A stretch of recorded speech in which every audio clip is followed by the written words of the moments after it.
آدم علیہ السلام کے نہ ماں ہیں نہ باپ، بلکہ اللہ تعالیٰ نے ان کو مٹی سے بنایا ہے۔ چنانچہ روایت ہے کہ جب خداوند قدوس عز و جل نے آپ کو پیدا کرنے کا ارادہ فرمایا تو حضرت اسرائیل علیہ السلام کو حکم دیا کہ زمین سے ایک مٹھی مٹی لائیں۔ حکم خداوندی عز و جل کے مطابق حضرت اسرائیل علیہ السلام نے آسمان سے اتر کر زمین سے ایک مٹھی مٹی اٹھائی تو پوری روئے زمین کی اوپری پرت چھلکے کے مانند اتر کر آپ کی مٹھی میں آ گئی، جس میں 60 رنگوں اور مختلف کیفیتوں والی مٹیاں تھیں، یعنی سفید، سیاہ، سرخ، زرد رنگوں والی اور نرم اور سخت، شیریں، تلخ، نمکین، پھیکی وغیرہ کیفیتوں والی مٹیاں شامل تھیں۔ پھر اس مٹی کو مختلف پانیوں سے گوندنے کا حکم فرمایا۔ چنانچہ ایک مدت کے بعد یہ چپکنے والی مٹی بن گئی۔ پھر ایک مدت تک یہ گوندی گئی تو کیچڑ کی طرح بودار گارا بن گئی۔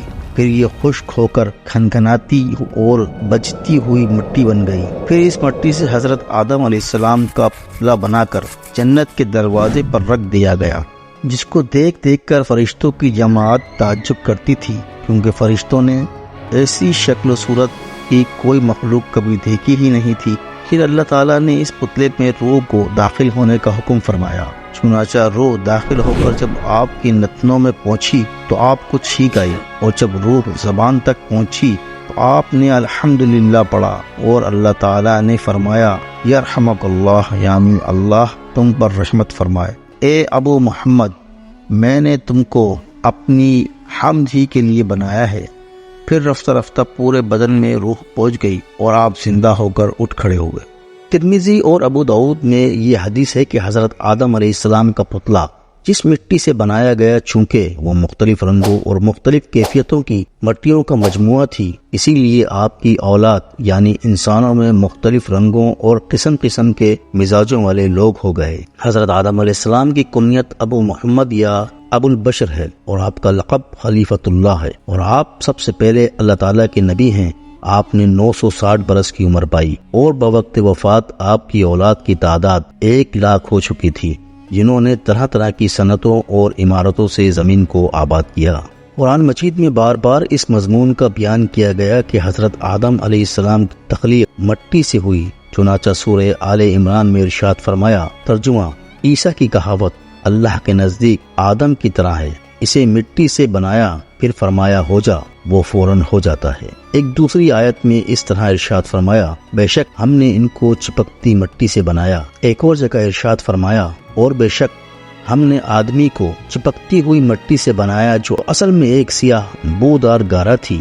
جب حضرت آدم علیہ السلام کو خداوند قدوس نے وحشت میں رہنے کا حکم دیا تو آپ جنت میں تنہائی کی وجہ سے کچھ ملول ہوئے، تو اللہ تعالیٰ نے آپ پر نیند کا غلبہ فرمایا اور آپ گہری نیند سو گئے۔ تو نیند ہی کی حالت میں آپ کی بائیں پسلی سے اللہ تعالیٰ نے حضرت حوا رضی اللہ تعالیٰ عنہا کو پیدا فرمایا۔ جب آپ نیند سے بیدار ہوئے تو یہ دیکھ کر حیران رہ گئے کہ ایک نہایت ہی خوبصورت اور حسین و جمیل عورت آپ کے پاس بیٹھی ہوئی ہے۔ آپ نے ان سے فرمایا کہ تم کون ہو اور کس لیے یہاں آئی ہو؟ تو حضرت حوا رضی اللہ تعالی عنہا نے جواب دیا کہ میں آپ کی بیوی ہوں، اور اللہ تعالیٰ نے مجھے اس لیے پیدا فرمایا ہے تاکہ آپ کو مجھ سے انس اور سکون قلب حاصل ہو، اور مجھے آپ سے انسیت اور تسکین ملے، اور ہم دونوں ایک دوسرے سے مل کر خوش رہیں اور پیار محبت کے ساتھ زندگی بسر کریں، اور خداوند قدوس عز و جل کی نعمتوں کا شکر ادا کرتے رہیں۔ قرآن مجید میں چند مقامات پر اللہ عز و جل نے حضرت حوا کے بارے میں ارشاد فرمایا، مثلاً ترجمہ: اور اسی میں اس کا جوڑا بنایا، اور ان دونوں سے بہت مرد اور عورت پھیلا دیے۔ حضرت آدم و حوا علیہ السلام کی تخلیق کا واقعہ مضامین قرآن مجید کے ان عجائب میں سے ہے جس کے دامن میں بڑی بڑی عبرتوں اور نصیحتوں کے گوہر آبدار کے انبار پوشیدہ ہیں، جن میں سے چند یہ ہیں۔ اللہ تعالیٰ نے حضرت آدم علیہ السلام کو مٹی سے بنایا، اور حضرت حوا رضی اللہ تعالی عنہا کو حضرت آدم علیہ السلام کی پسلی سے پیدا فرمایا۔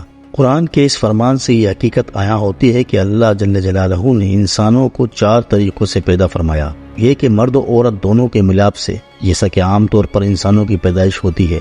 دوسرا یہ کہ تنہا مرد سے ایک انسان پیدا ہو، اور وہ حضرت حوا رضی اللہ تعالی عنہا ہیں کہ اللہ تعالی نے ان کو حضرت آدم علیہ السلام کی بائیں پسلی سے پیدا فرمایا۔ تیسرا یہ کہ تنہا ایک عورت سے ایک انسان پیدا ہو، اور وہ حضرت عیسیٰ علیہ السلام ہیں جو کہ پاک دامن